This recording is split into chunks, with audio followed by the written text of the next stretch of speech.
Success is generally perceived because of hard work, but I challenge you to open your mind. From the outset, let's acknowledge the inherent injustice in the game of life. It's not and will never be an egalitarian playing field. What if the success we seek is not only based on ruthless negotiation strategies, but rather on filters so crystal clear that they feel invisible? These unseen filters evaluate us long before we even set foot outside our homes while still lacing our shoes. This is what meritocracy looks like, starting off facing the brunt of the free-floating lie that drains us of hope, where survival of the fittest the only determining factor of success. It is a success system that claims to be fair, right? In reality, it means there is an assurance if you put in the effort and are not utterly useless, you will scrape by. What if scenarios? What if not every home where you take your first step out of the house is equal?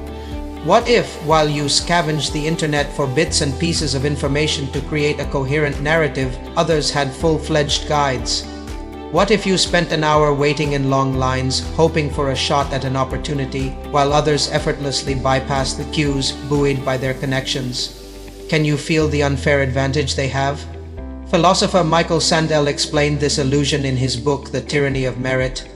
He reveals how the meritocracy system, the belief that success is based on individual merit and effort, is not as equitable as it seems. He reveals how the system we once believed in is not as equitable as it seems. Regardless of your capabilities, in some cases, success relies more on your associates rather than your abilities.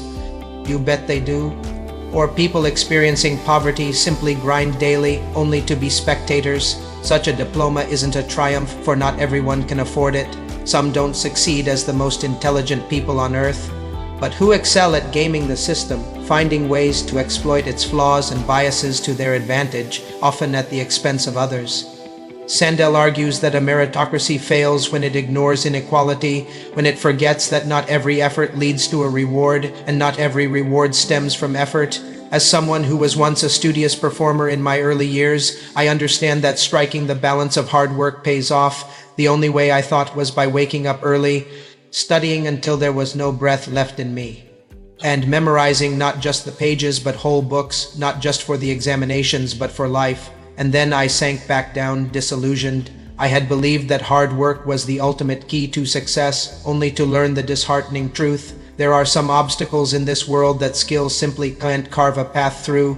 So now I put forth the questions to you. Do we need to examine the term deserve more closely and ascertain its meaning? Is this not the appropriate moment to reconsider who obtains success and why it is granted to them?